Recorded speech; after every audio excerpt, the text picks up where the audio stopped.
네, 안녕하십니까. 정인태입니다. 안철수 당대표 실패하면 분권형 대통령제의 정치 생명 걸 수 있다. 이 주제로 말씀을 드리겠습니다. 안철수 의원이 윤석열 후보하고 단일화를 통해서 정권을 창출했는데 지금까지 보면은 얻은 게 없죠. 네, 그러다 보니까 오직 이 당대표를 향해서 달려온 거죠. 그래서 당으로 돌아가겠다. 당시에 대통령 인수위원장을 맡으면서 그러면서 본인은 당으로 돌아가겠다 하면서 이제 당대표의 목표를 뒀죠. 그래서 이 안철수 후보는 분권형 대통령제에 대해서 끊임없이 외쳐왔어요. 그런데 제왕적 대통령제를 비판한 거죠. 근데 이번에 이제 경선 과정에서 제대로 당하는 상황이 펼쳐졌고, 그동안의 서운함이 터질 수밖에 없는 그러한 정황이 되는 거죠. 그래서 지금 대통령실 행정관이 선거에 개입했다 해가지고 극한의 대치를 하고 있는데, 안철수 후보 입장에서는 사실 잃을 게 없는 거죠. 잃을 게. 네, 이대로 가다가는 결국에는 이 여당에서 대선 후보도 못 차지한다라는 판단이 나올 거고, 그리고 이 안철수 후보가 진짜 진정성을 가지고 대통령이 되고자 한다라면은 이 부분에 대해서 깊은 고민을 안 할 수가 없는 거죠. 네, 그래서 지금 상황들 보면은 과거부터 안철수 단일화 관심 없다. 2022년에도 이런 기사가 나오죠. 권력 축소형 대통령제 개헌 선호한다. 이런 얘기를 해왔고, 이때도 2017년에도 문재인은 4년 중인 분권형 대통령제, 안철수는 분권형 대통령제 또는 이원 집정부제를 외쳐왔던 것입니다. 네, 안철수 제왕적 대통령제 분권형 대통령제로 바꿔야. 이게 이제 2022년부터 이렇게 계속 외쳐왔어요. 이게 소신이죠, 소신. 네, 안철수 분권형 대통령제 검토한다. 이런 기사가 조선일보에도 나온 바가 있어요. 2020년 기사입니다. 네, 또 권력 구조 개편에 대해서 이재명은 통합정부를 외치고 윤석열은 분권형 대통령제. 그러니까 윤석열이 분권형 대통령제를 외쳤다. 또 이게 이제 통하는 거예요. 안철수가 분권형 대통령제. 그런데 지금 이제 윤 대통령이 이쪽으로 안 가기 때문에 여기에 대해서 뭐 윤 대통령하고 안철수 당시에 후보하고 무슨 얘기가 오갔는지 우리는 모릅니다. 하지만 이 분권형 대통령제를 공통 분모로 생각을 했다라면 이게 이제 불거져 나올 수 있는 거죠. 그래서 사실 단일화하면서 윤 대통령은 이제 행정부를 맡고 또 안철수 당시 이제 그 인수위원장이 당 대표를 맡는 그런 어떤 권력 분점 그런 화를 생각할 수 있죠. 안철수 후보는. 그런데 그게 아니라 이번에 뭐 안철수가 당 대표가 되면은 윤 대통령이 탈당할 수 있다, 뭐 신당 창당할 수 있다, 극한으로 몰고 가는 상황을 보면서 이게 아니다라고 배신감을 깊이 느낄 수 있습니다.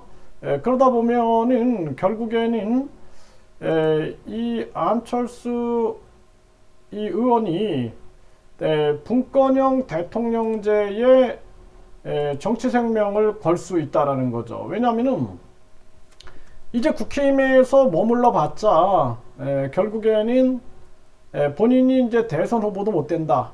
그렇다면은 지금 흐름은 결국에는 분권형 대통령제다.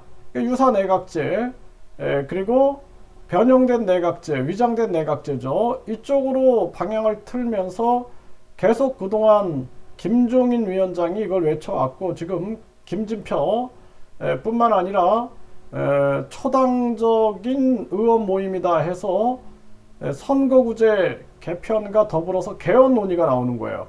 그러면 안철수 입장에서는 개헌 쪽으로 목소리를 낼 수가 있는 거죠. 네, 그것이 안철수의 복수가 시작될 수도 있다라는 것입니다. 이 정치 소신이자 복수일 수도 있는 거죠. 네, 그래서 안철수 의원이 지금 계속 참다 이제는 못 참고 또 본인이 어떤 정치적 판단을 내리든지 간에 명분이 중요한데 지금 대통령실의 경선 개입, 네, 이것이 이제 큰 명분이 될 수 있는 거죠. 그래서 지금 이 문제가 심각하게 부각되고 있는 그러한 정황으로 지금 흘러가고 있는 것입니다. 아마 안철수 후보가 이 문제를 집중적으로 들고 나오고 이 문제를 파고 들어가면은 아마 대통령실도 굉장히 난처할 수밖에 없을 거예요. 아마 지금 뭐 이틀째 답이 없다 이런 얘기를 하는데 결국에는 대책을 모색을 할 수가 있습니다. 뭐 경우에 따라서는 안철수 후보가 탈당할 수도 있겠죠. 네, 또는 탈당 안 하고 그냥 당 내부에서 분권형 대통령제를 외쳐버릴 수 있죠. 네, 그래서 뭐 탈당보다는 그게 더 무서운 거죠. 그래서 분권형 대통령제 하자. 그리고 윤 대통령도 분권형 대통령제 언급하지 않았냐. 이러면서 막 치고 나가고 거기에다가 이준석, 천하람, 네, 유승민 뭐 이런 사람들이 분권형 대통령제 하자, 이 개헌하자 하면은 여야가 힘을 모아가지고 이 분권형 대통령제 개헌에 몰입하게 되고 여길로 방향을 틀어버리면은 그러면은 이 방향으로 갈 수 있는 거예요. 그래서 저는 지금 이재명 그리고 비명계의 갈등 그리고 이제 윤 대통령과 국힘 주자들 간의 갈등 속에서 결국에는 분권형 대통령제가 이제 경선 이후에 큰 이제 이슈로 떠오르게 될 거다. 저는 그렇게 보고 있어요.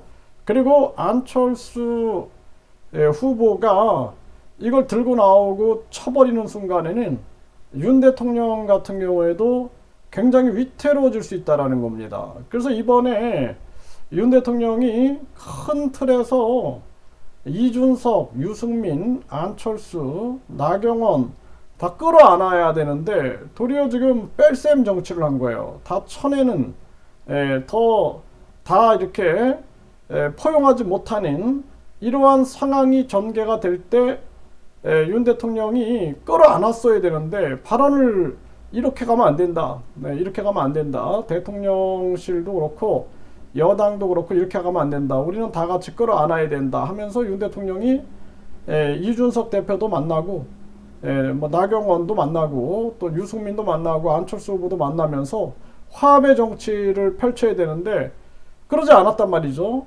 그래서 대통령실이 관여가 됐는데 이 윤 대통령과 관련이 있느냐 이러한 부분들에 대한 의혹이 생길 수밖에 없는 거죠. 그래서 윤 대통령이 굉장히 무리수를 뒀다 저는 그렇게 판단하고 있습니다.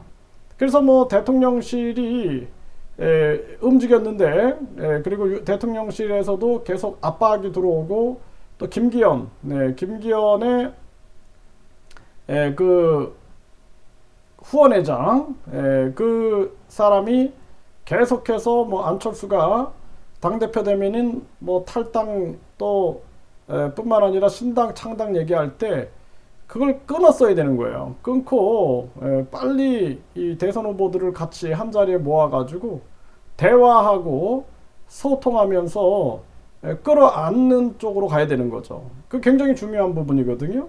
네, 그런데 거기서 침묵했던 부분들 그리고 이제 와서 이번에 전당대회 때 참여해서 화합을 강조할 듯하다 이런 얘기하는데 화합이 되겠습니까? 이거 이미 화합은 물 건너갔다 저는 그렇게 보고 있고 이제 분열만이 남아있고 더 큰 분열은 탈당이냐 안 탈당이냐 뭐 이런 문제가 아니라 분권형 대통령제를 들고 치고 나가는 겁니다. 이렇게 되면은 윤 대통령이 아주 곤란한 위치에 서게 되는 거죠. 그래서 뭐 예를 들어서 뭐 국힘에서 뭐 안철수도 제명하고 뭐 예를 들어서 유승민 제명하고 또 뭐 천하람 제명하고 이런 식으로 간다 그러면 이건 더 큰 회용돌이 속으로 빠지게 되는 거죠. 네, 그래서 심각한 정치적 위험이 따를 수 있다. 저는 그렇게 보고 있습니다. 그래서 뭐 안철수가 대통령이 되면 탄핵 뭐 이런 언급까지도 정치권에서 흘러나왔는데 그때마다 그걸 차단하고 포용하고 그러지 못했던 그러한 경선인 거죠. 그래서 아마 이 경선은 시간이 가면 갈수록 계속된 갈등 그리고 문제가 크게 터져 나오는, 그리고 안철수 후보 입장에서는 지금 아니면은 이제 기회가 없죠. 나중에는 이제 뭐 진 다음에 그러냐 이런 얘기가 나올 테니까 지금 강력하게 밀고 나갈 태세다 이렇게 보여집니다.